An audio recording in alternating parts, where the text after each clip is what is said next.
বঙ্গভূমি কৃষক বন্ধু চ্যানেলে সবাইকে স্বাগত। তো আজকে আমি ভালো করে দেখানোর চেষ্টা করব যে মাটিতে শশা কিভাবে করতে হয়। মাটির শশা কিভাবে চাষ করতে হয়। তো প্রথমত দেখো, এই হচ্ছে আমার জাউনা, এদিকে শশা গাছ আছে, কিন্তু এই জাউনা, এদিকে আর জাউনা লাগছে না, একটা জাউনাতেই দুদিকে হয়ে যাবে। তো আজকে আমি ভালো করে তোমাদের দেখানোর চেষ্টা করব কীভাবে শশা চাষ করতে হয়। প্রথমত বলবো, শশা জমি কিন্তু ভালো করে 2 থেকে 3টে চাষ দিয়ে নিতে হবে। চাষ দেওয়ার পরে তবে মাটিটা ভালো করে কিন্তু সমান করতে হবে। সমান করার পর তারপরে কিন্তু আমি আমার সহজ পদ্ধতিতে আমি যেভাবে করি সেভাবে তোমাদের দেখানোর চেষ্টা করব। তোমাদের যেটা সুবিধা হবে তোমরা সেইভাবে করে নিও। তো প্রথমত তোমাদের বলেছিলাম 2টো লাঠি লাগবে, একটা দেড় দেড় হাতের আর একটা আড়াই হাতের। আড়াই হাতটা যেটা সেটা গাছ চারাবে, আর যেটা দেড় হাতের সেটা হচ্ছে জল যেমন হবে। তো তোমাদের আমি দেখাবো যে কীভাবে একাই সব কাজটা হয়ে যাবে। হ্যাঁ, আর দ্বিতীয় ব্যক্তি লাগবে না, একাই তুমি সব কিছু করতে পারবে। তো প্রথমত এই যে এটা দেড় হাতের এটা এটা জল জামনা হবে, আর এটা আড়াই হাতের, কালকে আমি বলেছিলাম। তো আমি তোমাদের দেখাবো কিভাবে একাই কাজটা হয়ে যাবে।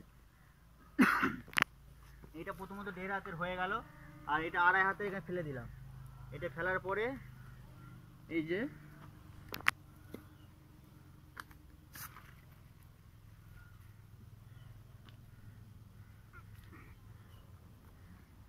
এটা হাতে করে নিয়ে চলে গেলাম। এটা হাতে করে নিয়ে চলে গেলাম, কিন্তু একাই কিন্তু হয়ে যাবে।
এটা কিন্তু আড়াই হাতের, এটাই কিন্তু গাছ চালাবে দুদিক থেকে।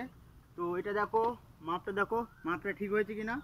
আর তারপরে এটার সঙ্গে নিয়ে নেবে, এটা নিয়ে এরকম ফেলে এরকম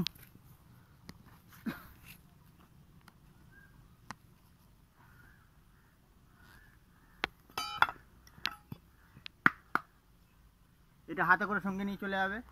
একাই হয়ে যাবে, একাই দুদিকেই হয়ে যাবে।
এই যে একাই কিন্তু পুরো কাজটা আমার হয়ে যাবে।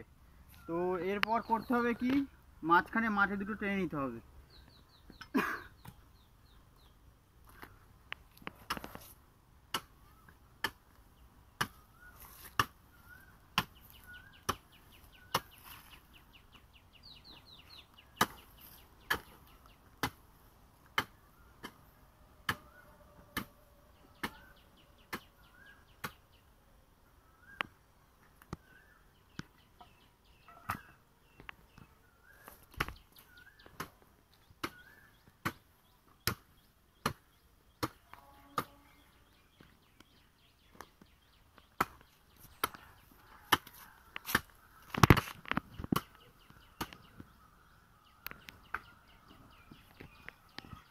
এই যে এটা হচ্ছে জল যাবে না, আর এইটা কিন্তু গাছটা চালাবে, মাটি দেওয়ার সময় এগুলো ঠিক হয়ে যাবে।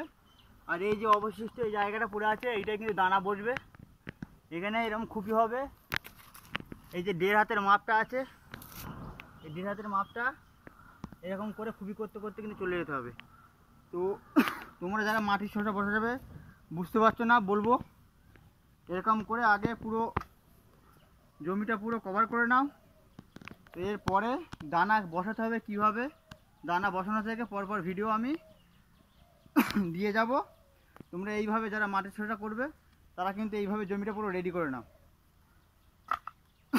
আর বলবো ওইদিকে কালকে শসা আমি তুলেছিলাম প্রথম দিনই আমার 70 কিলো হয়েছে। তো বাজার 50 টাকা করে গেছে, মানে বুঝতে পারছো প্রথম দিন এরকম ফলন হয়েছে মানে। আর গাছ ভালো আছে, গাছ এধারেও ভালো থাকবে। তো পরপর তোমরা আমার ভিডিওগুলো দেখো কিভাবে দানা বসানো থেকে ফল আসা পর্যন্ত কিভাবে কি পরিচর্যা করতে হয়। তো ভিডিওটা কিন্তু অবশ্যই একটা লাইক ও সাবস্ক্রাইব করবে।